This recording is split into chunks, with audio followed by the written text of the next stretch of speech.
Salve amigos ligados no canal Abeco a Consciência. Eu sou o professor Ricardo e hoje nós iremos entrevistar o professor José Maria Landim Domingues, professor titular do Departamento de Oceanografia da Universidade Federal da Bahia. Fique com a gente, deixe um like, verifique sua inscrição no canal e acompanhe o Abeco a Consciência aqui no YouTube.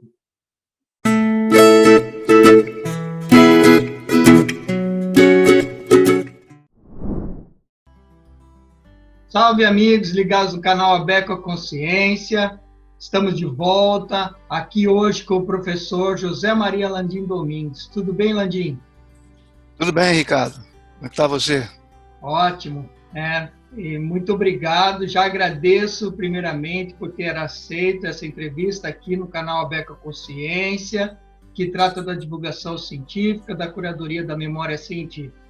Então, prazer para nós termos você aqui hoje, para esse bate-papo. Prazer também. Prazer também, muito obrigado também pelo convite.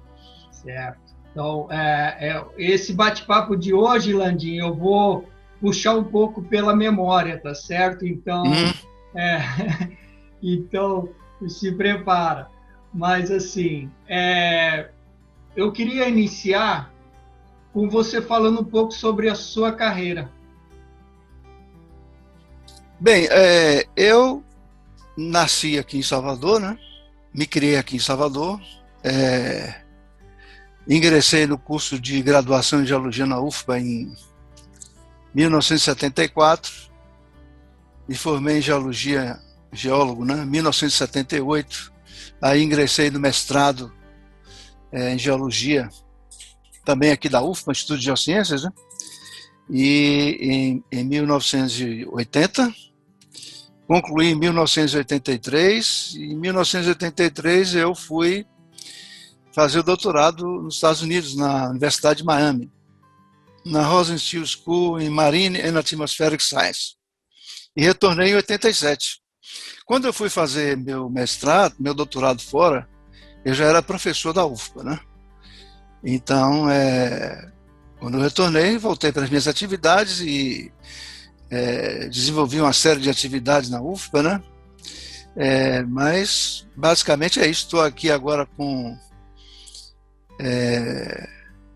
quanto tempo eu já tenho de UFBA? Eu tenho 41 anos de UFBA, desde que eu fui contratado para professor, né? Minha história como aluno ainda é um pouco mais extensa. Certo. Landim, nessa mesma linha, então, lembrando um pouco das pessoas, dos professores, pesquisadores, enfim, que contribuíram e que influenciaram a sua carreira positivamente. Alguns que você possa dar um destaque, contextualizar. Olha, na graduação, eu tive dois professores completos desconhecidos, né? Mas que foram imagino,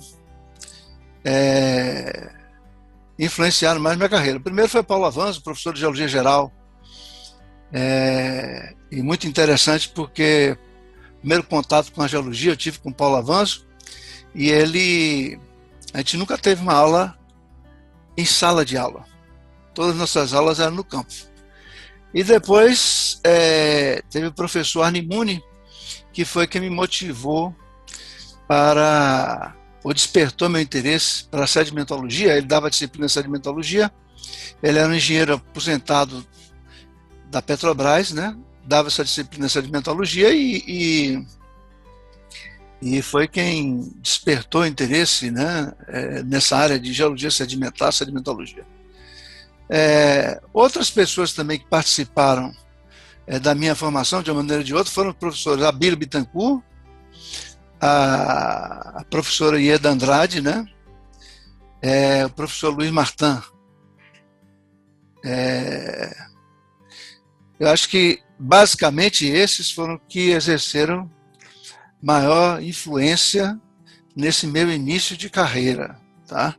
Que é quando a gente recebe mais as influências, né? Quando entra na graduação. Então, na graduação, eu tive oportunidade de interagir com essas pessoas e despertaram meu interesse, inclusive, para pesquisa. Landim, você falou que antes mesmo de fazer o doutorado, você já tinha ingressado na UFBA, né? E essas pessoas também fazem parte desse contexto do mestrado. Como que foi esse seu início de mestrado? Por que eu te pergunto isso? Porque a gente sabe que você, nomeadamente, talvez aí o nome mais importante, mas entre os 2 ou 3 nomes mais importantes sobre deltas dominados por onda no Brasil e reconhecidamente no mundo. E esse trabalho teve muita influência no seu mestrado, né? Quando você começa a aprofundar sobre esse tema. Então, como que foi essa sua vivência no mestrado? O que você já era professor, logo que terminou o mestrado virou professor? Conte um pouco desse... Não, olha, eu fazia iniciação científica com o professor Abílio Geraldo Vilas Boas, né? Então estava na graduação ainda e eles me incentivaram a fazer o mestrado e eu ingressei no mestrado e eles me deram algumas opções de trabalho, né? Naquela época, Martin estava aqui em Salvador e eles estavam fazendo aquele mapa do quaternário costeiro do estado da Bahia. Não se conhecia nada sobre o quaternário costeiro, então a Bíblia me veio com algumas proposições. Uma proposição era estudar minerais pesados, essas planícies costeiras, a outra era estudar a história evolutiva lá do delta do Jequitinhonha. Aqui em Salvador tinha um laboratório de datação de carbono 14, então a gente fez vários trabalhos de campo e durante o próprio mestrado, né? Durante o mestrado eu tive a oportunidade de visitar todos os deltas dominados por ondas do Brasil, né? Então foi surgindo esse interesse e a gente tinha um laboratório das datações de carbono 14, então era muito fácil a gente coletar o material, fazer as datações, né? E logo que eu entrei no mestrado surgiu uma vaga para professor substituto, que naquela época se chamava professor colaborador. Então eu entrei no início do mestrado, eu já comecei a minha docência como professor substituto, né? Aí uns 2 ou 3 anos depois teve uma greve e como resultado dessa greve todos os professores substitutos foram assimilados como professores permanentes, né? Então, é por isso que quando eu saí daqui, quando eu estava fazendo mestrado, eu já era um professor permanente e eu saí daqui para fazer meu doutorado como professor já da UFBA. Entendi. Por isso que eu falei que ia revisitar um pouco essa memória, até porque eu tenho essa curiosidade de saber e acredito que isso vai ser bem interessante aqui para essas histórias contar para o público. Depois a gente vai mais para o recente, para as atividades atuais. A gente sabe ser coordenador de um INCT, um projeto de integração de redes ao longo de todo o litoral brasileiro, enfim. Aí eu vou te perguntar sobre isso. Mas, assim, Landim, dentro da minha análise, assim, eu vejo que você faz parte de uma segunda geração, mas nomeadamente assim que teve o despertar por mentes mais nacionalizadas, né? Então você citou aí o professor Abílio, né? Então o que eu citaria como primeira geração seria Zelinda, Abílio, aí a Absaber, Bigarella, enfim, né, o Vilvoc, pessoas que a Bia, pessoas que ao longo da costa, enfim, nos trabalhos sedimentológicos, oceanográficos, geologia do quaternário, costeiro e marinho, eles desenvolveram grandes teorias e que depois veio uma segunda leva que fez a mesma coisa e aprimorou. Então, a gente tem vários exemplos. Você, como aprimorando estudos de deltas dominados por ondas, Helenice Vital, Moisés Tessler, Michel Maix, Tomazelli, enfim, tem uma gama de pessoas aí que propuseram modelos, e dentro dessa história, eu deixei vários de fora aí agora para não perder muito tempo, mas dentro dessa história houve as curvas de variação do nível do mar locais, que foram aí, eu acho que foi um marco histórico dentro da geologia do Quaternário num contexto mundial, né? E você participou dessas construções. O que eu gostaria que você falasse assim como um caos, né? Uma história. Mas como foi esse processo? Tá ali Kenichiro Sugio, Louis Martin, Abílio Bittencourt, você, como que surgiu essa necessidade, esse olhar para curvas locais e não curvas globais, e aí, a partir daí, como que foi pensado o desenvolvimento dessas curvas? Ninguém melhor aí para você nos contar um pouco. Isso é uma coisa interessante, porque a construção dessas curvas de nível relativo do mar, aqui no Brasil, elas começaram, quer dizer, com o professor Martin. O professor Martin era funcionário da Austron, que hoje é o IRD, Instituto de Pesquisa e Desenvolvimento da França. E quem era funcionário da Austron não podia trabalhar na França, tinha que trabalhar fora da França. Então, Martin passou uma parte da sua carreira inicialmente na Costa do Marfim. Depois ele veio para São Paulo, trabalhou com o Kenichiro, e depois veio para Salvador. Então, para trabalhar com o professor Jean-Marie Flexot, que hoje em dia está no Observatório Nacional, o professor Abílio Bittencourt, o professor Geraldo Vilas Boas. Então, Martin, ele já veio com essa ideia de construir essas curvas de variação do nível do mar, relativo do mar, né? Então, o que facilitou isso? Facilitou isso porque a gente, na UFBA, nós tínhamos um laboratório de datação do carbono 14. E para fazer essas curvas, a gente precisa das datações, né? E aqui em Salvador, como o litoral é cheio de afloramentos rochosos, né? Então, aqui na Barra, por exemplo, aqui perto do campus da UFBA, né? Em Arembepe e tudo mais, então, Martin começou a coletar esses indicadores e eram datados aqui, então tinha uma facilidade muito grande de se fazer isso.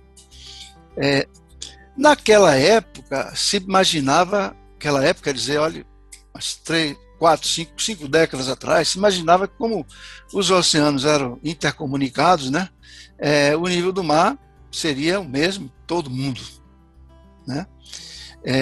Mas começou-se a encontrar discrepâncias entre curvas que foram construídas aqui na região equatorial e curvas, por exemplo, construídas em região de mais alta latitude. Teve, inclusive, um evento que foi em 1979, aqui em Salvador, que reuniu pesquisadores do mundo inteiro, 50 ou mais pesquisadores do mundo inteiro, que trabalhavam com reconstruções do nível do mar, que eles vieram exclusivamente para ver esses testemunhos de nível de mar mais altos que atuais, porque não acreditavam que existissem esses níveis mais altos que atuais. E quem organizou esse evento foi o professor Martin, o professor Kenichiro, o professor Flexot, o professor Bittencourt, e foi feita uma excursão aqui na costa de Salvador, e se estendendo até mais ou menos Arembepe, né? E para mostrar a distribuição desses indicadores do nível do mar. Mas Febredes, ele já tinha feito trabalhos na década de 60, né? Com indicadores de nível de mar acima do nível atual, né? O pessoal também lá da Oceanografia de Pernambuco, aqueles professores franceses que vieram para Pernambuco também já tinham trabalhos a esse respeito. Então, foi uma coincidência de fatores, né? uma pessoa que tinha experiência nesse tema, a existência de um laboratório de carbono 14, e isso facilitou demais essas reconstruções. Obviamente que naquela época, aquelas reconstruções da posição do nível do mar, elas não tinham a precisão, por exemplo, ele não tinha um GPS diferencial, nada disso, né? Então, às vezes, se essa posição dos indicadores era feita por nivelamento, né?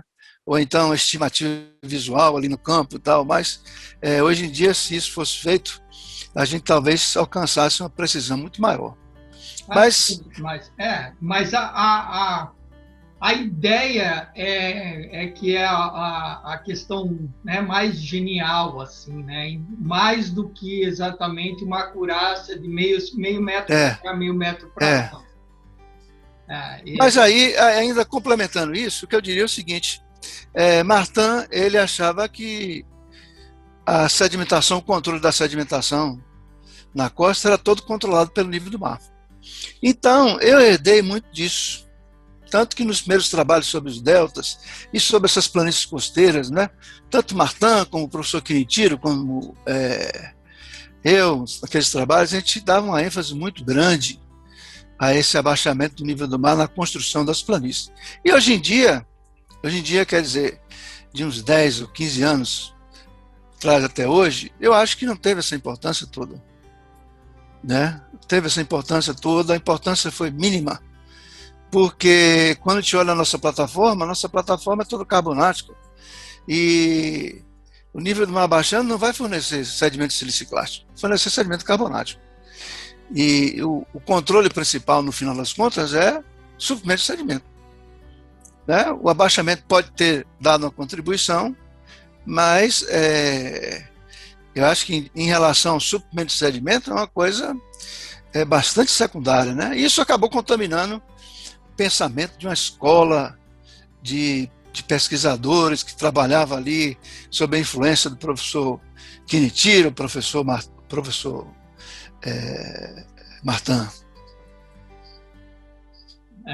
Bom, mas o que foi produzido está aí e ainda é citado e serve como base para os estudos que se sucedem. Atualmente, Landim, quais são as suas áreas de atuação? Explique um pouco sobre elas. Olha, minhas áreas de atuação, quando a gente olha assim em retrospectiva, a gente vê como as coisas mudam ao longo do tempo. Né? Eu voltei do meu doutorado entusiasmado para dar aula de sedimentologia, geologia sedimentar.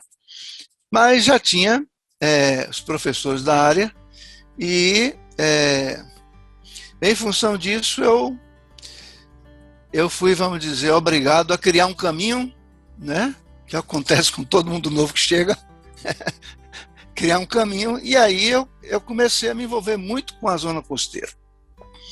Mas, ao mesmo tempo, também surgiu uma demanda grande para estudos ligados principalmente da parte da CPRM, né?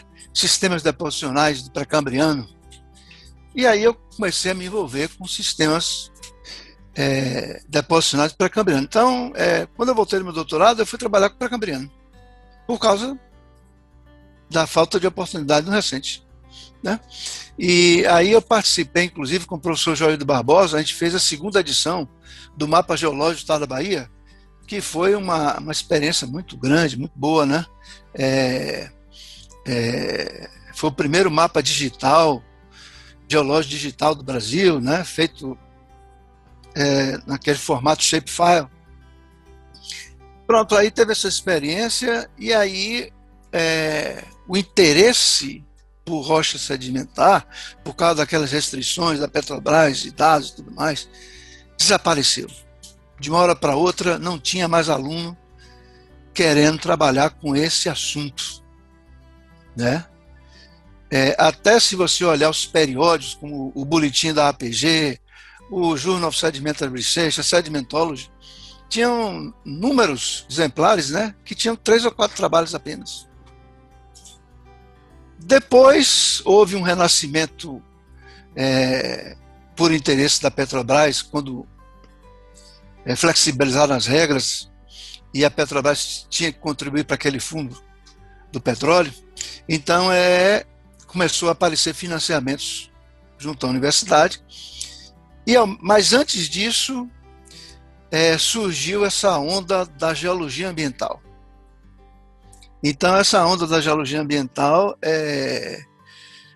chegou um momento que era uma coqueluche, né? Todo mundo só queria trabalhar com geologia ambiental. Então eu também enveredei por essa onda da geologia ambiental.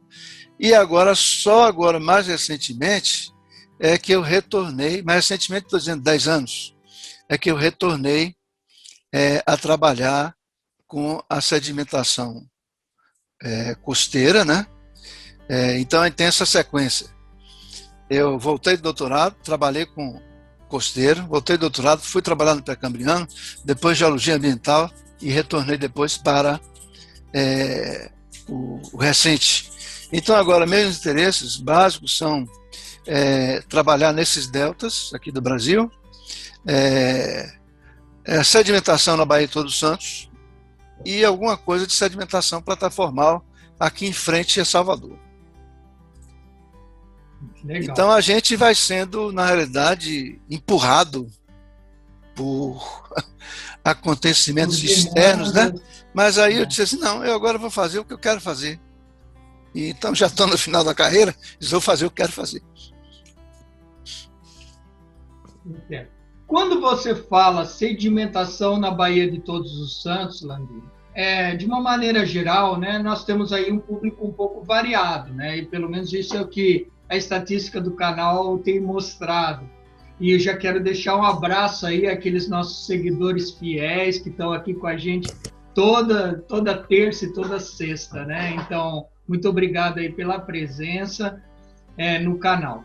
Mas quando você fala de sedimentação na Baía de Todos os Santos, como que você resumiria, primeiro, a importância da Baía de Todos os Santos, no teu olhar, né, que é um olhar de um conhecedor aqui, há mais, como você mesmo disse, aí, mais 41 anos só de professor. E como que essa sedimentação ela se distribui e quais seriam os fatores principais para essa distribuição? Porque quem veleja, por exemplo, quem passa pela Baía de Todos os Santos, ou um turista que vem aqui numa época do ano, olha aquela imensidão de água, tudo azul, né, não entende muito bem o que está por baixo da água, né? Então, antes da gente partir para a plataforma, eu quero que você dê uma explicação aí numa área um pouco mais restrita, que é a Baía de Todos os Santos. A importância dessa baía e como que é essa sedimentação. Olha, a importância da baía é uma coisa mais ou menos óbvia, né? Menos de 100 anos do descobrimento, em 1585, né? Já existiam aqui na Baía de Todos os Santos vários mosteiros, várias abadias, né? Tinha uma produção expressiva de cana-de-açúcar e tem registros de cronistas da época que dizem que existiam mais de 1000 embarcações na Baía de Todos os Santos. Então, você pegar um mapa daquele, do final do século XVI, você vai ver que os nomes que a gente utiliza são os nomes que existem hoje na Baía de Todos os Santos. Então, a Baía de Todos os Santos sempre foi importante, porque é uma área abrigada, né? A primeira capital do Brasil foi aqui em Salvador, e era uma área protegida, né? Foi cobiçada por outras potências estrangeiras, invadida pelos holandeses, né? Então tem uma história, tem uma história muito rica, né, por trás da Baía de Todos os Santos e a ocupação, né? Se pescava baleia no interior da Baía de Todos os Santos, né? Tem vários fatos históricos, né? A independência da Bahia, né? Tudo ligado à Baía de Todos os Santos, né? E então tem essa importância histórica.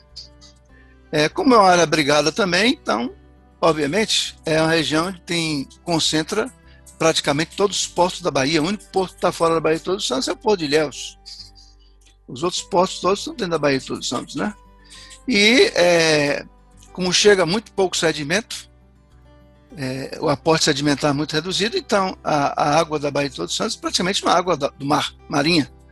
Então é o grande atrativo em comparação, por exemplo, com a Baía de Guanabara, né?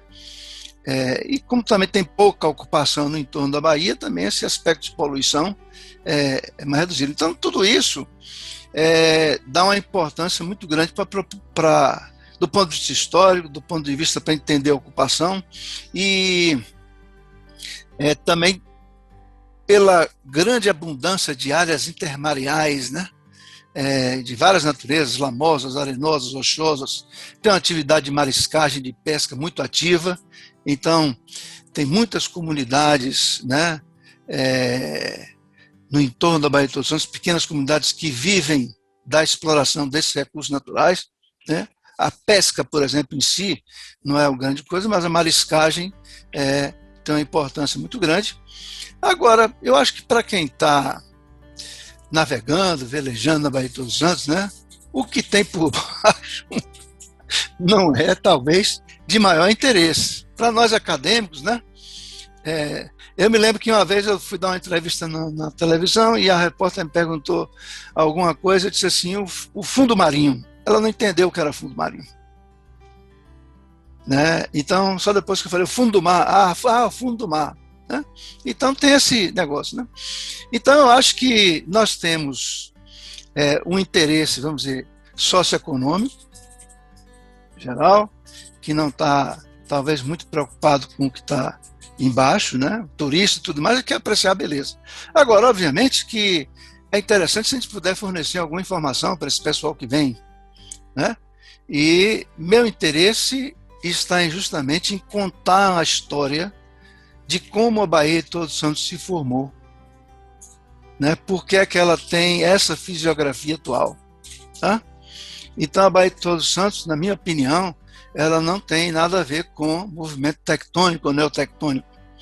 Ela é resultado da erosão diferencial entre as rochas do embasamento, que são mais resistentes à erosão, e as rochas sedimentares, que são principalmente as rochas finas, que são mais facilmente erodíveis.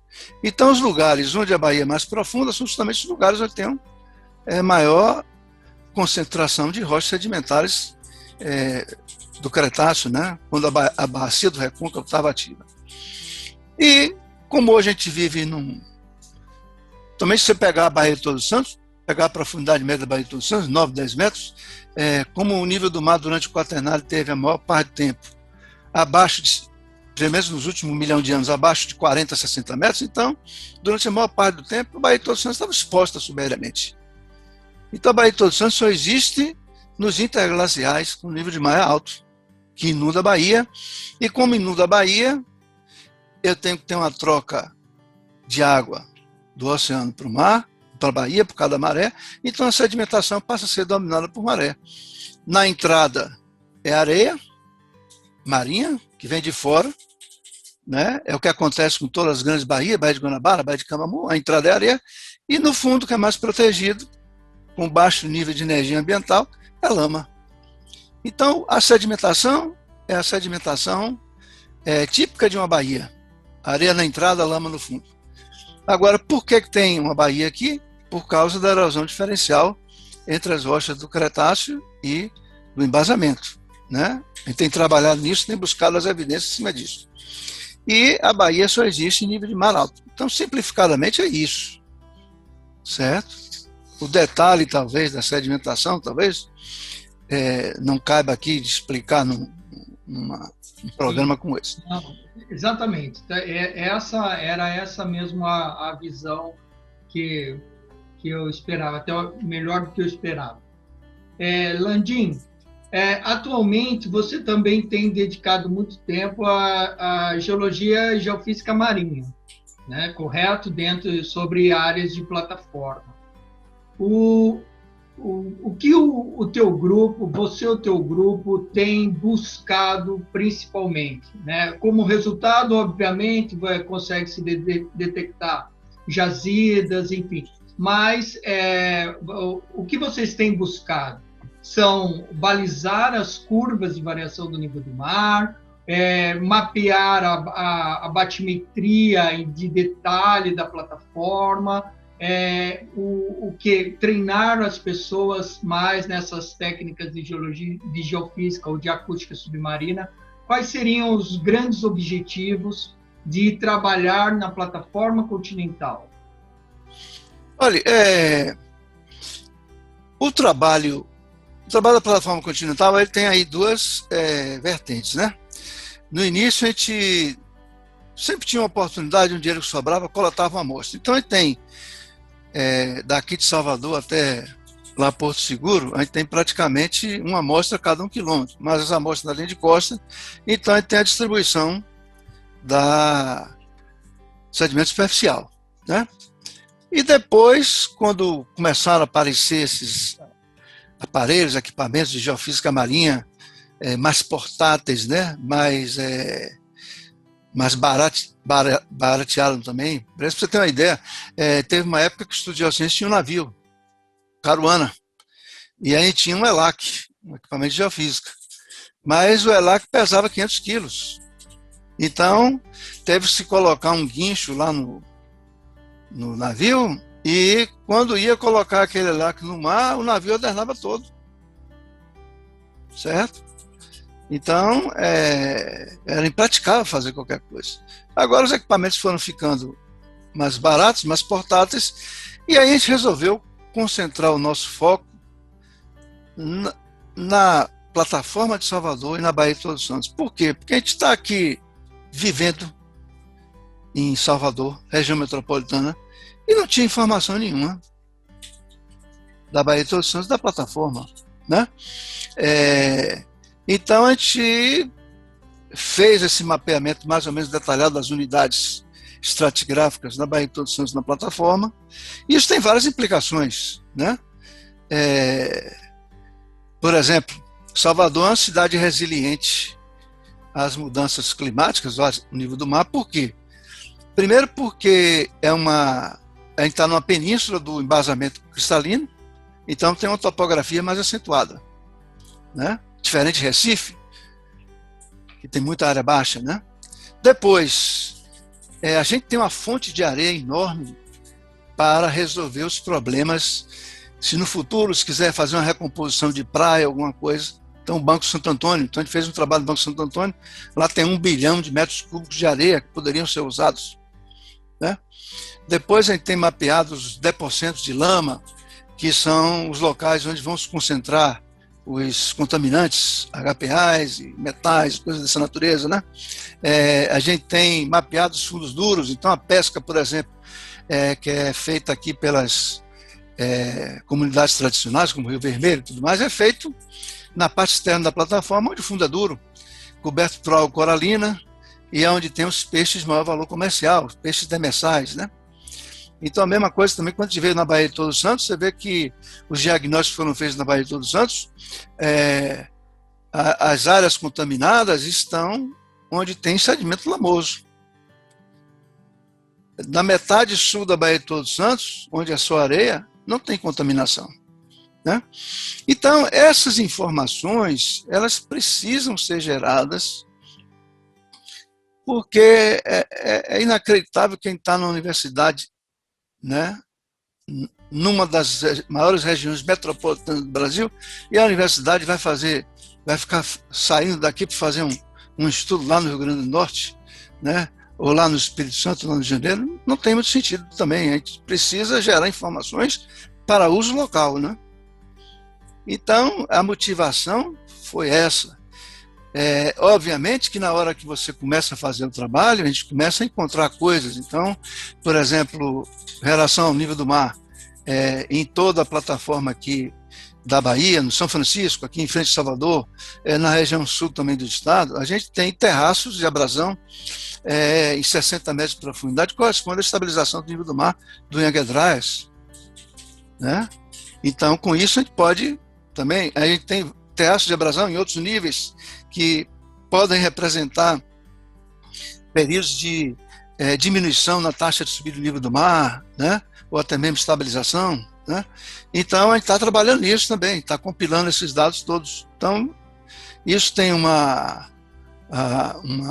pode dar uma contribuição interessante para a literatura, né? Por exemplo, se uma controvérsia, se existia o pulso de degelo 1B, logo após Younger Dryas, né? Porque na região lá do Pacífico não existe evidências disso que tenha acontecido, mas aqui na região do Atlântico, né, existem evidências, e aqui no Brasil está cheio de evidência de que existia um pulso de degelo 1B. Então, a gente faz uma pesquisa, e essa pesquisa, ela tem uma importância local, né? Essa importância local, ela vale muito mais do que, por exemplo, essa preocupação de publicar, você publica no exterior e depois de 10 anos, somente 3 pessoas lendo aquele trabalho.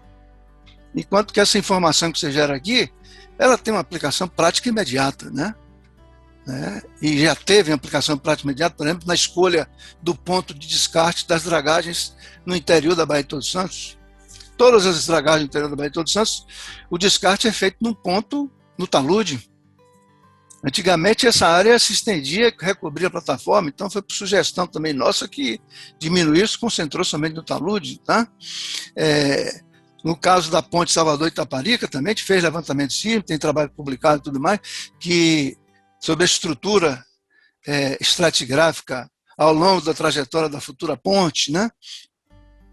E também a gente pode, com isso, resolver problemas acadêmicos, como você falou aí, nível do mar.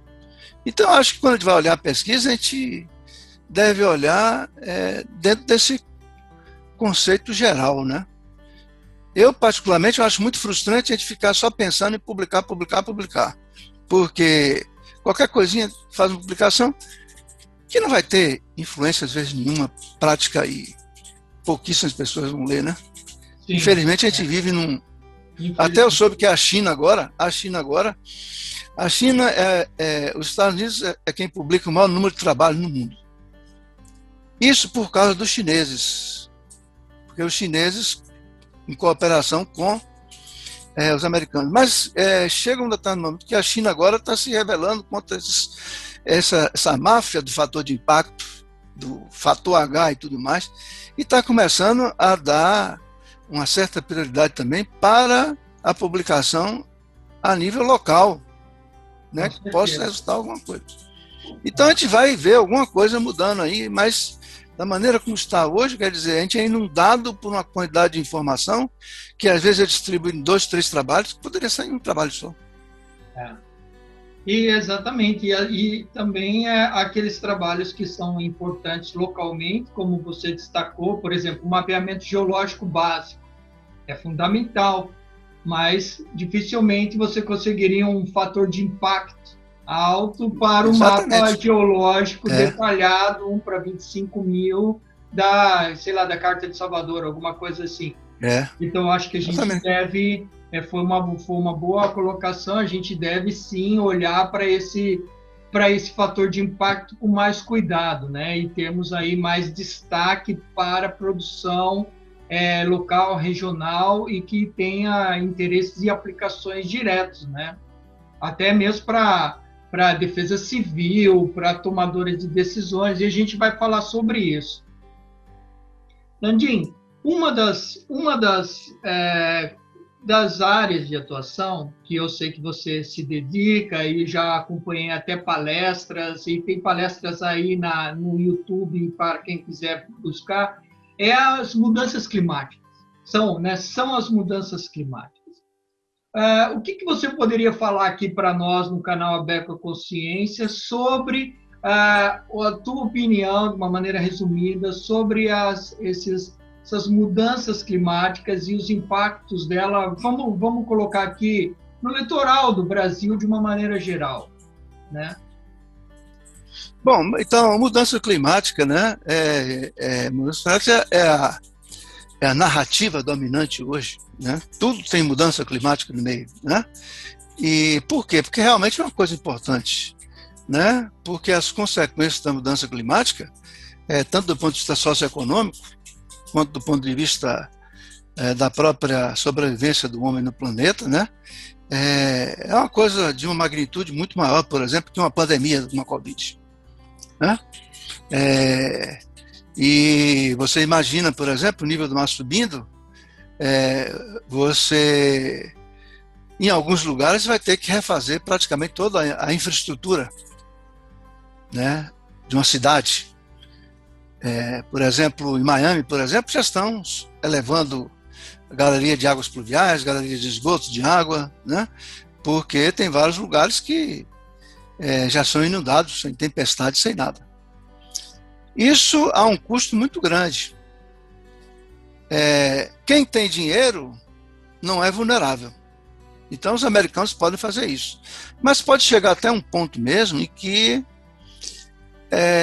começar a gastar muito grande para salvar Miami, alguns lugares de Miami, talvez seja melhor abandonar e aplicar aquele dinheiro em outra coisa. Então, por exemplo, nosso grande problema, a gente vê isso com o negócio da vacina e tudo mais, nós somos extremamente vulneráveis, né? Não tem recurso para mitigar ou enfrentar a mudança climática. Não temos recurso. Então, mudança climática que altere, por exemplo, o padrão de distribuição de chuva pode ser catastrófico para a agricultura brasileira. Isso pode gerar um problema econômico imenso, né? E na zona costeira, basicamente, a gente teria a implicação da mudança climática, tantas implicações, por exemplo, aumento do nível do mar, né, e suas implicações, toda a infraestrutura construída, né, aumento de frequência de tempestades, consequentemente de inundações. Aqui em Salvador, por exemplo, eu tive uma orientação, uma tese de mestrado que eu orientei,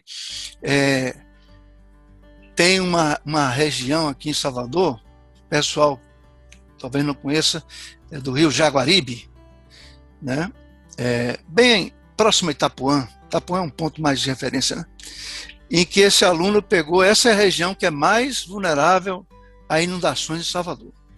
Então esse aluno pegou e fez uma modelagem do nível do rio e da frequência de inundações para diferentes cenários de subida do nível do mar e de chuva, certo?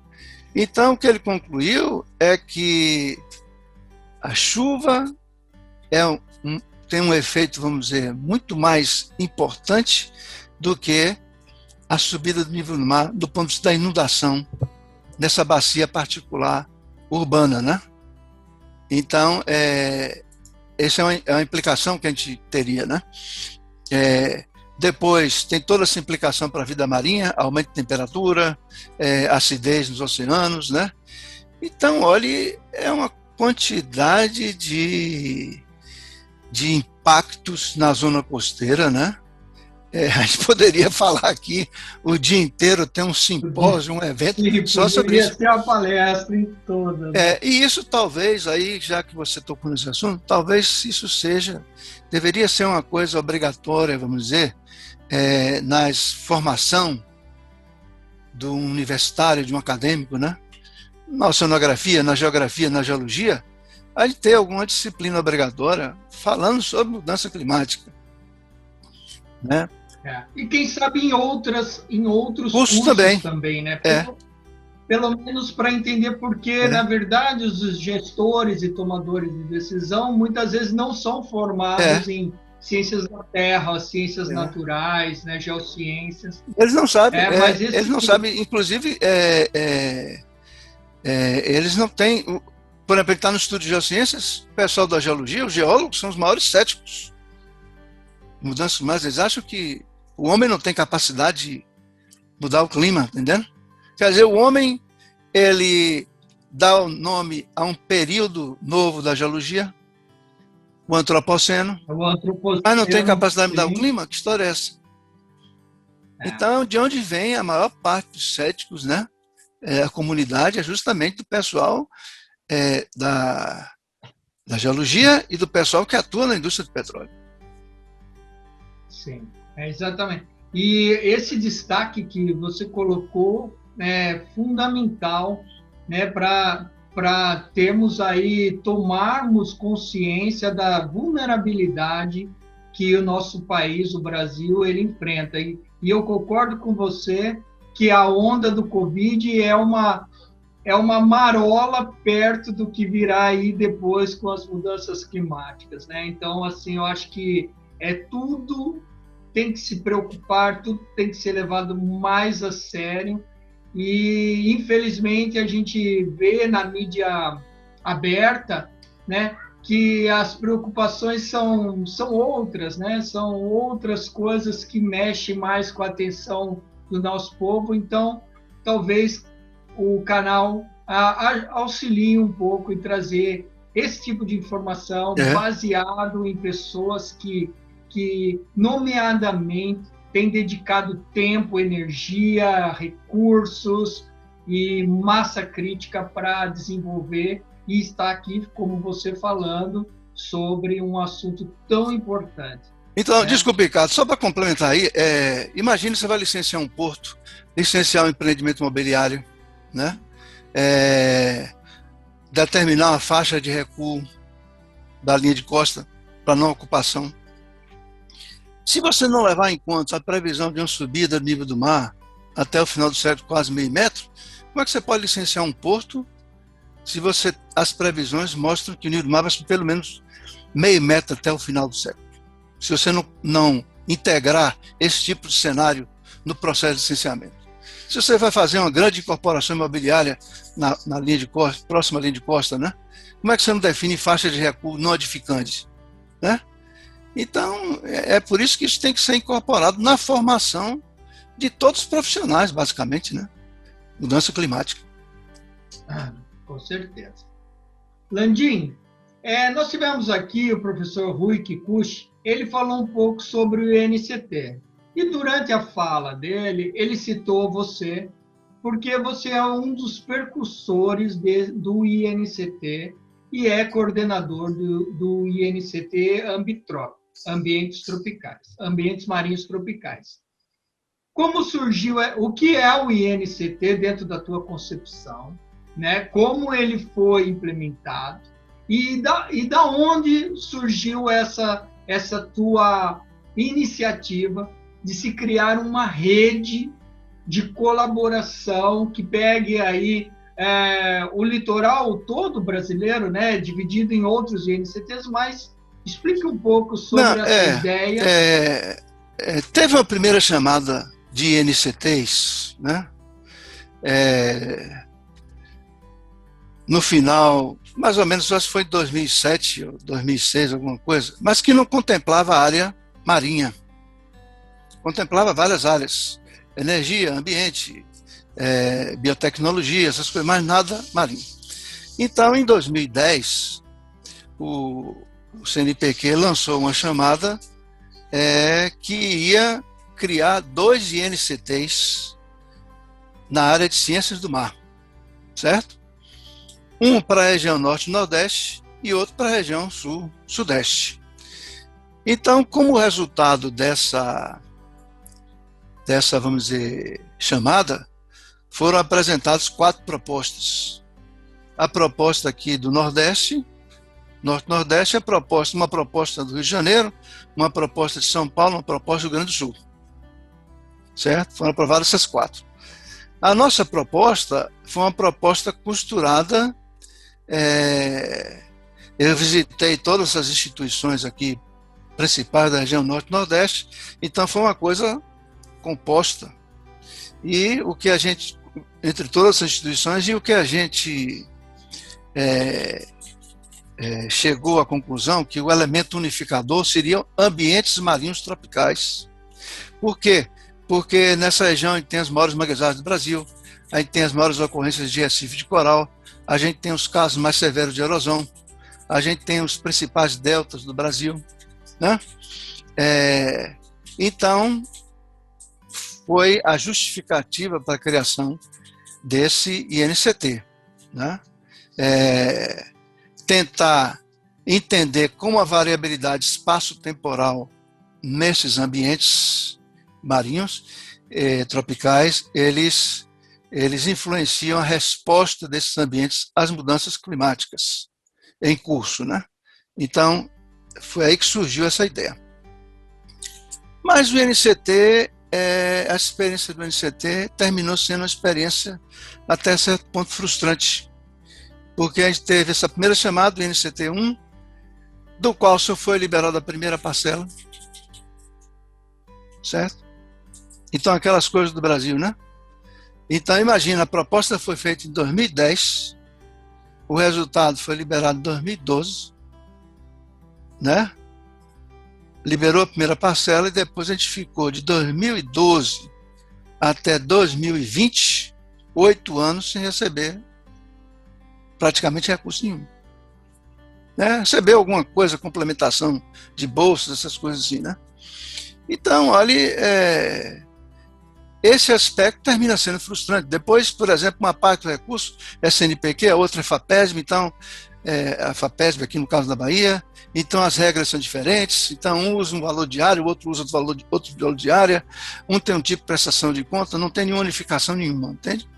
Então, no final, é uma dor de cabeça, certo? Dor de cabeça. Eu, particularmente, eu não faria mais nenhuma proposta, porque tem essa frustração, né? Tem aquele todo entusiasmo inicial, todo mundo entusiasmado e tal, e depois a frustração da situação do país, né? Que as coisas não são liberadas conforme o que é acordado. Tá? Então, isso dá uma certa frustração. A gente está tocando agora para terminar o que já começou, e talvez tenha alguma chamada no futuro para fazer propostas de novos NCT, mas talvez surja uma outra ideia no meio do caminho aí, né? No caso de Ciências do Mar agora tem esse Instituto do Mar que está aparecendo esse negócio e tal. Então, mas teve um alto grau de frustração de todo mundo, né? A gente vai insistindo, porque assumiu o compromisso, mas existe uma frustração atrás disso. E aí depois o que acontece? Como o dinheiro não vem, quer dizer, o fato do dinheiro não vir, a gente teve que interromper várias coletas de séries temporais, de plâncton. Claro, vai diminuindo, tudo, né? Vai diminuindo, inclusive. As pessoas vão se envolvendo com outros projetos e tudo mais, daqui a pouco desmobiliza todo mundo, né? Exatamente. Um relato verdadeiro, triste, mas as coisas descontinuadas que a gente vê no país e que afeta diretamente a vida na sociedade e o planejamento, aquilo, né, que é combinado e depois não é. E a burocracia também é uma burocracia excessiva, entendendo? Que tudo tem que fazer uma licitação, tem que fazer. Olha, é uma dor de cabeça, quer dizer. Até porque vivemos aí num país de escândalos, mas é que realmente a burocracia, e é uma burocracia sem sentido, né? Então, o que dava para ser colocado em 2 páginas precisa de 48 páginas para não cumprir nada, né? Então, enfim... Mas não estou dizendo que não teve nenhuma... Foi uma experiência positiva, porque deu a oportunidade de interagir com os colegas e tudo mais, né? Enquanto as coisas estavam funcionando bem, mas depois teve essa função. Por exemplo, o NCT de São Paulo, que era coordenado por Brandini, nem recurso nenhum foi liberado, porque tinha uma pendência entre a FAPESP e o CNPq. Tá, então, e o projeto não tem nada a ver com a pendência, né? Então, aí, no final dos 4 aprovados, só 3 receberam recurso, mesmo assim, a primeira parcela e mais uma complementação depois. O de São Paulo não pôde ir, porque tinha uma pendência, um negócio de uma prestação de contas, sei lá, alguma coisa entre a FAPESP e o CNPq. Então, olha, são coisas assim que você sabe. Fica até difícil de você pensar globalmente, né? Uma integração maior, porque a coisa não sai, né? Depois a gente, enfim, entende por que as coisas são tudo muito fragmentadas. Porque iniciativas como essa, como a sua e dos seus colaboradores, de fazer uma rede, fazer uma integração, para em um monte de obstáculos externos que não depende da boa vontade de vocês, né? Landim, então, dentro desse aspecto, expandindo um pouco mais, mas como você vê a atuação, né, dos seus trabalhos, do teu grupo, né, em termos de importância para a sociedade? Olha, tudo você pode, querendo, ter uma importância, né? Então, por exemplo, quando eu fiz com o Joildo a segunda edição do Mapa Geológico do Estado da Bahia. Então, o Mapa Geológico tem uma aplicação óbvia, né? Para a sociedade, recursos minerais, recursos naturais, riscos, essas coisas tudo. Depois, quando você vai trabalhar na plataforma, ou, por exemplo, a gente fez aquele diagnóstico da erosão costeira do estado da Bahia, Sergipe e Alagoas, né? Então, é uma pena que essas coisas às vezes não são muito divulgadas. Mas, por exemplo, eu já recebi diversas consultas de pessoas que, aqui está Caixa Prego, o último caso, né? Caixa Prego teve essas reportagens todas no jornal, e aí eu mando uma cópia daquele trabalho do diagnóstico da erosão. Olha, está lá mapeado que é uma área de risco à ocupação, porque é uma área de grande variabilidade da... Agora, a gente produz esse dado, e esse dado não é um produto do Ministério do Meio Ambiente, né? Mas esse dado não chega à outra ponta do gestor. É a mesma coisa. A gente fez lá também para o Ministério do Meio Ambiente o Atlas de Cartaçal do estado da Bahia. Teve derrame de óleo? Não foi usado esse dado. Né? Em nenhum momento eu vi falar, olha, pegar aquela... E são cartas das áreas onde tinham mais manguezais, justamente os ecossistemas sensíveis, que tinham cartas na escala 1 para 25 mil, então, 1 para 50 mil. Então, aquilo podia ser utilizado, sei lá, mas não se falaram. Então, são coisas assim, entendendo? Que a gente produz informação útil para a sociedade, Cartaçal, esses mapeamentos da plataforma, se precisar escolher uma área de descarte, se precisar implantar um cabo submarino, se precisar fazer uma dragagem, um descarte, né? No caso dos deltas, problema da vulnerabilidade, subida do nível do mar, compreender o problema da erosão na embocadura de quase todos esses deltas, né? Então, a gente tem essas informações publicadas. Agora, tem um problema que isso não chega lá na ponta onde ela seria útil. Eu não sei se porque a gente publica nos fatores de impacto, né? Tem essa ênfase assim, vista de fator de impacto, mas o usuário final não sabe nem o que é fator de impacto, tá? E eu não sei porque, ou então porque, por exemplo, eu não sei, talvez você faz aquele negócio, tem aquele lançamento, aquela propaganda, tudo aquilo, mas depois aquilo, alguma outra coisa substitui aquilo na agenda de preocupações, aquilo vai ficando para trás e vai caindo no desconhecimento, né? Então, o trabalho, eu acho que dentro da universidade a gente faz, né?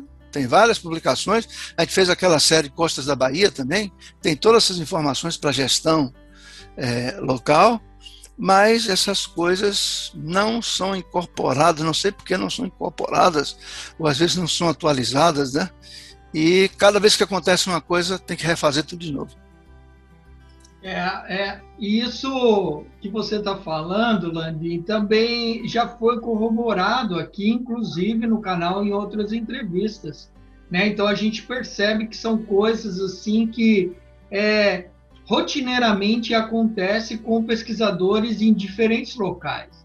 Né? O professor Norberto Horn Filho, lá do Federal de Santa Catarina, ele relatou isso, e ele ainda acrescentou que o pior é que muitos gestores foram alunos dos Geociências, né, que estão nas secretarias do ambiente, que estão na secretaria do urbanismo e tal. Eles passaram por disciplinas do Geociências, aprenderam a dinâmica da Terra, vamos dizer assim, de uma maneira mais ampla, do mar e da atmosfera.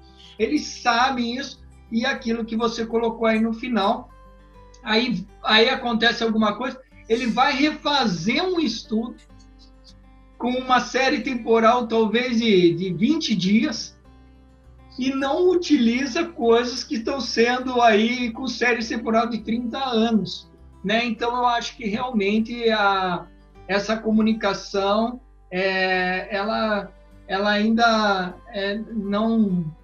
A sociedade ainda não despertou, não sei o que também acontece com essa comunicação. Então, esse também é um motivo da Abequa ter lançado esse canal, justamente por causa dessa comunicação que a gente vê que está muito distante, né, entre nossos próprios familiares, né, não sabe o que a gente faz, acompanha a nossa vida 30, 40, 50, 60 anos e ainda não entendeu muito bem o que a gente faz, né? Mas, enfim... Talvez aí, talvez até em função disso, olha, não sei se talvez a iniciativa na universidade de fazer alguns tipos de programa de educação continuada, né? Para esse pessoal, gestores, os técnicos dos órgãos ambientais, né? Educação continuada ou uma especialização lato sensu, alguma coisa desse tipo, né? Mas aqui também a gente enfrenta uma burocracia muito grande. Quando vai propor um negócio desse, tem que passar por não sei quantas instâncias para ser aprovado, tem que fazer um relatório disso, não pode cobrar uma taxa. Então, outro dia, dá um exemplo, outro dia eu acessei lá a página da Rosenstiel School e eles oferecem quase 20 cursos à distância de mestrado lato sensu, 1 ano de duração. E na propaganda eles dizem que depois de 1 ano, pelo menos 75% que fizeram curso estão empregados. Mas é curso em quê? Gerenciamento costeiro, né? É curso sobre mamíferos marinhos, é curso sobre impactos de mudanças climáticas, né? É curso para meteorologista, para programa de televisão, aquela pessoa que mostra a previsão do tempo. Agora, se alguém aqui for fazer um curso desse, não vai conseguir um emprego com base nesse curso. Por quê? Porque quando vão abrir o concurso, no órgão ambiental, vão querer um biólogo, vão querer um geólogo, um oceanógrafo, um geógrafo. Tá? Então, se você é um geólogo, faz um curso sobre gerenciamento costeiro, alguma coisa, não, mas a gente pediu aqui a vaga para geógrafo. Não é reconhecido. Então, né? Tem todas essas limitações dos conselhos regionais, né?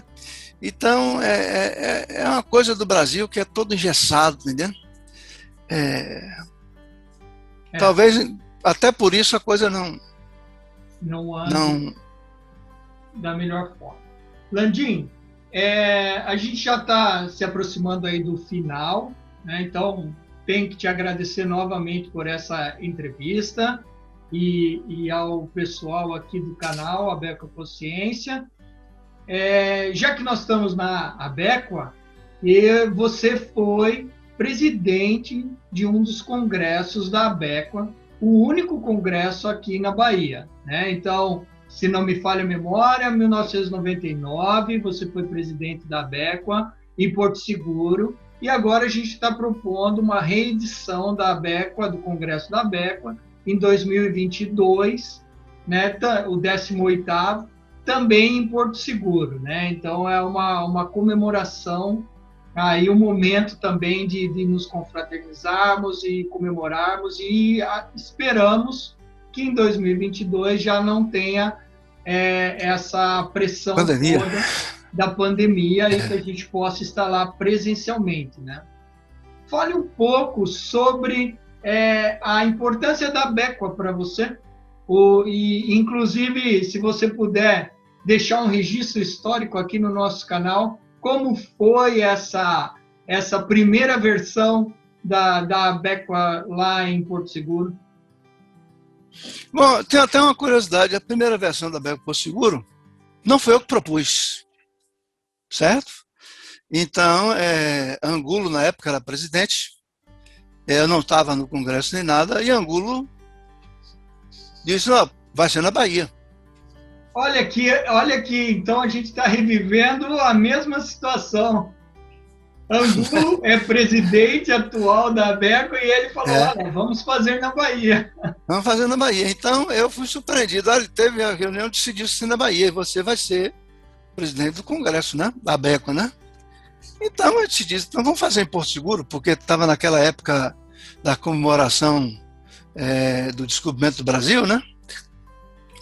E Porto Seguro é uma região turística e tudo mais, tem várias coisas que você pode aproveitar ali e tal. Então o pessoal curtiu bastante o negócio lá em Porto Seguro. É sempre bom ter um lugar assim que você possa ter uma parte de lazer também, né? Agora a Beco, meu primeiro contato com a Beco, eu acho que foi em 1980. O professor Kiritiro fez Porque a Beco surgiu de que maneira? A gente, no Congresso de Geologia, era onde o pessoal que trabalhava com praias, essas coisas mais costeiras, né, ia apresentar os trabalhos. Então, faltava um fórum específico para o pessoal que atua nessa área, né? Então, o professor Kiritiro tinha uma divisão na Sociedade Brasileira de Geologia, divisão de quaternário, uma coisa assim. E aí o professor Kiritiro propôs a criação dessa associação. E ela terminou sendo um sucesso porque agora o pessoal que trabalhava com praia, trabalhava com quaternário costeiro, tinha um fórum de discussão. E isso, no início, quer dizer, arregimentou muita gente, entendeu? Depois surgiram esses congressos de oceanografia aí, e eu acho que teve um refluxo, né? Não sei muito bem, dispersou um pouco, né? Porque... Bom, então é isso. Então, minha primeira experiência com a Beca foi essa, em 1980. O professor Kiritiro organizou um simpósio do quaternário, foi até no SEMPES, no auditório do SEMPES, e a gente fez uma excursão para o delta do Rio Paraíba do Sul, né? Então, em 1980, estava começando o meu mestrado, né? Então, foi uma experiência muito interessante, a excursão lá no Paraíba do Sul, com o professor Gilberto Dias, né? Eu não sei se já entrevistaram Gilberto Dias, é uma pessoa muito interessante, porque ele conhece também, acompanhou toda essa história, né? E aí eu me lembro que teve uma polêmica muito grande entre Gilberto Dias e o professor Martin, né? Sobre como é que era o sentido do transporte litorâneo e tal, aquilo gerou. E nos congressos da Beco sempre tinha aquele negócio de Martin ia lá, e Martin era uma pessoa meio rude até, um pouco para falar, e as meninas da arqueologia e tal ficavam com receio, porque ele era direto, né? Então, logo depois também eu acabei saindo para o doutorado, aí perdi o contato com a Beco e voltei. Quando retornei, participei de alguns congressos da Beco, mas ultimamente eu não tenho participado dos congressos da Beco. Eu acho que a Beco, exatamente, a Beco precisaria, talvez, quem sabe, pensar um pouco sobre si própria, né? Porque é uma associação de quaternário e envolve a parte da arqueologia, envolve a parte do quaternário continental, né? E às vezes teve congressos da Beco que foram no interior, então o fato talvez de ser um congresso no interior do Brasil, ele não desperta às vezes tanta atenção, já que tem um público muito, muito grande, voltado para a área costeira, né? Quer ver coisas da área costeira. Então eu acho que, eu não sei, a Beco precisa pensar um pouco, mas minha relação com a Beco sempre foi uma relação muito boa, né? Porque minha primeira experiência de uma polêmica científica e tudo mais foi no campo, né, com duas autoridades, Gilberto Dias, trabalhando no Paraíba do Sul, e Martin, que trabalhava com as variações do nível do mar. Então foi uma boa introdução, né? E o congresso lá de Porto Seguro também foi uma experiência muito boa, né? Porque, sei lá, teve uma audiência muito grande, né? Lembro que naquela época a gente homenageou a professora Zelinda e o professor Martin, né? E fizemos também uma excursão grande, pegando todo o sul da Bahia, para ver as falésias, indicadores do nível do mar, né? Então, foi uma experiência muito interessante. Mas eu acho que a Beco precisaria, sei lá, pensar um pouco mais, né? Qual é o público que ela quer atingir, né? Porque agora tem a competição dos congressos de oceanografia, se bem que congresso de oceanografia, o último que teve aqui em Salvador foi em 2016, 5 anos já, não tem um congresso, né? Mas tem o PGGM, então o PGGM, por exemplo, tá agora com esse formato quase um congresso, né? Então, às vezes, você tem vários players aí. Então, na hora que o aluno vai dizer, vamos botar no PGGM, ou vou na oceanografia, então... O PGGM e a Becua são parceiros, né? Então, são parceiros, inclusive, aqui no canal, e tem estabelecido, aproximado mais essa parceria na publicação de livros, né? Então, isso é uma coisa que agrega bastante. Sim, mas Ricardo, uma coisa é o seguinte, porque é preciso também dar um espaço para o pessoal que trabalha com quaternário continental, isso. O pessoal da arqueologia. A gente tem aqui algumas entrevistas com o pessoal do quaternário continental, destaca a importância dos solos, né? Então, o pessoal de Minas Gerais, grupos do interior, enfim, né? Então, a gente tem aqui, e eu acho sim, concordo com você, eu acho que a Becua, ela integra o quaternário continental, o quaternário transicional e o quaternário marinho, né? Além da paleontologia, enfim. Mas no quaternário continental a gente tem, por exemplo, águas subterrâneas.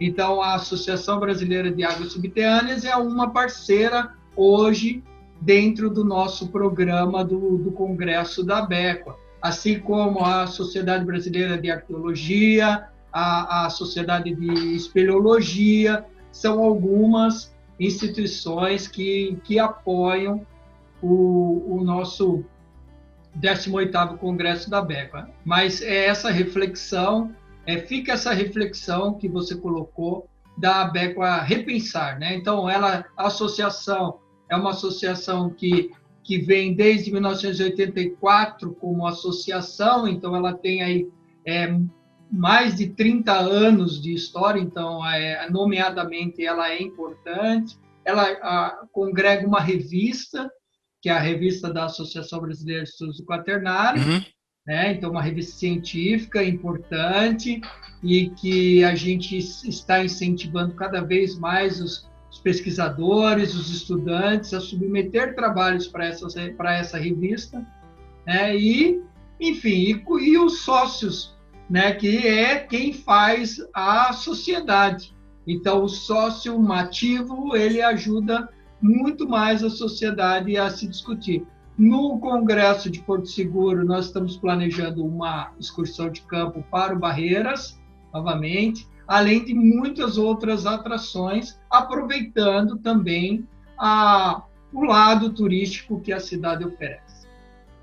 Landim, para finalizarmos, uma palavra sobre a década dos oceanos. Só para te contextualizar, né, que o tema do Congresso é a década dos oceanos. É até uma provocação, né? Então, essa década estabelecida pela ONU. Desculpa. Essas décadas, ou às vezes tem Ano Geofísico Internacional, né? Isso tudo serve como um catalisador, vamos dizer assim, para chamar a atenção sobre o tema, né? E, ultimamente, o que a gente tem visto é que tem aparecido um interesse cada vez maior sobre o oceano, né? Principalmente por causa de mudanças climáticas, né? Alguns acidentes como derrame de óleo, né? O próprio problema do plástico, né? Que alcançou uma dimensão completamente desproporcional, né? Então, eu acho que é extremamente positivo, porque através de todos esses eventos de mídia, de divulgação e tudo mais, né, isso vai chamando a atenção para os oceanos, e talvez a gente, em função disso, a gente não tenha mais um repórter que vai, quando você fala fundo marinho, não entender exatamente o que é o fundo marinho, né? Que é o fundo do mar. E também chamar atenção porque os oceanos sempre por causa da sua dimensão, sua vastidão, sempre se imaginou que você podia jogar o que quisesse ali, efluente industrial, efluente doméstico, né? Lixo, tudo mais, e não aconteceria nada por causa da dimensão. E hoje em dia a gente vê que não é bem isso, né? Então eu acho que é extremamente positivo essa década dos oceanos, porque desperta a atenção dos órgãos governamentais, que vão ter que se manifestar sobre esse tema nesses vários fóruns internacionais, né, que vão aparecer. Desperta também a atenção para a pesquisa. Provavelmente a gente vai ter algum aporte maior de recursos para pesquisa na área oceânica, e esse Instituto do Mar, né, que já vem em discussão há quase uma década, talvez também ele agora se viabilize por causa justamente dessa atenção que foi chamada em cima dos oceanos, né? Bote nos oceanos. Então é super positivo esse tipo de iniciativa, né? Para qualquer ramo da ciência, da atividade econômica, tudo, né? Então, década dos oceanos, pô, com certeza daqui a 10 anos, quando se fizer um balanço, vai se ter uma ideia muito grande, isso vai provocar um avanço muito grande do conhecimento sobre o que sabe nos oceanos, e também como a população vê os oceanos. Tá certo. Você deu destaque aí para o Instituto de Pesquisa, né, o INPO, o tão falado INPO, que está sendo criado. Aqui tem um vídeo do professor Moacir, da Universidade Federal do Ceará, ele conta um pouco sobre essa iniciativa e também complementa com os navios, né, os Ciências do Mar. Exato, que são os laboratórios flutuantes aí para desenvolver essas ciências do mar, a oceanografia, enfim. Landim, uma palavra, se você quiser complementar alguma coisa, se não, uma palavra final para o nosso público aqui do canal Abeco Consciência. Já agradeço novamente a tua presença aqui. Bom, eu agradeço também a Ricardo, parabenizo por essa iniciativa, né? E a vida acadêmica, eu acho que é uma vida, às vezes, de muita frustração, né? Muita frustração, como eu falei aí do INCT, ou às vezes você manda um projeto para tentar conseguir um financiamento, mas é uma concorrência tão grande, porque não tem recurso, que vem aquela frustração e tudo mais, mas eu acho que a gente tem que insistir, né? Eu insisti, e depois dos anos, os anos vão passando, se você for fazer uma retrospectiva da sua vida, você vê que no final você acabou de dar uma colaboração aqui, ali e tal, então, e a Abequa foi importante nisso, porque foi onde a gente discutia as grandes polêmicas do nível do mar, né, dos deltas, né, com aquela segunda geração que você falou, Tomazelli, Cagliari, Alberto Figueiredo, Gilberto Dias, né, Helenice Vital, né? Agora vocês são parte da terceira onda, a terceira onda. Então, foi muito importante para a formação de todos nós, né? Então é por isso que é importante que a Abequa ela continue viva, ela se reestruture para atrair essa comunidade ampla, né? Que aí isso permite com que a gente, comunidades de diferentes orientações disciplinares. Então, por exemplo, o cara que trabalha no fluvial, ele pode conversar com um cara que trabalha na área costeira e aí tentar fazer uma junção entre as coisas, né?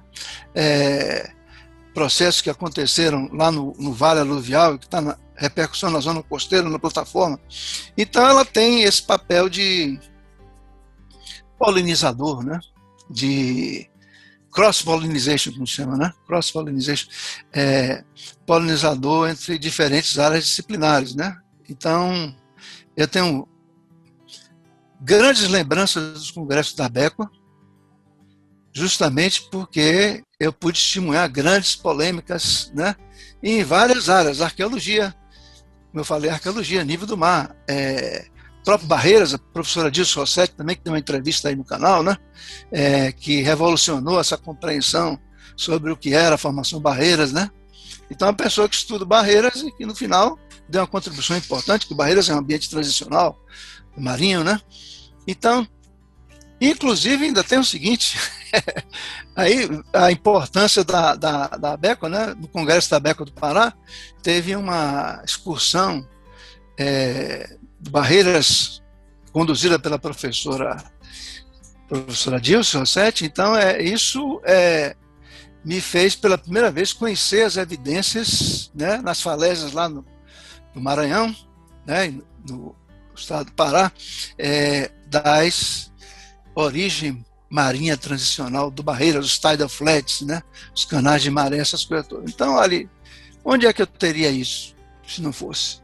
E isso, no final, teve uma implicação, porque resolvemos sentar, eu, Dilce e Hilari, produzimos aquele trabalho que saiu na F-Science Review sobre a síntese da formação Barreiras, né?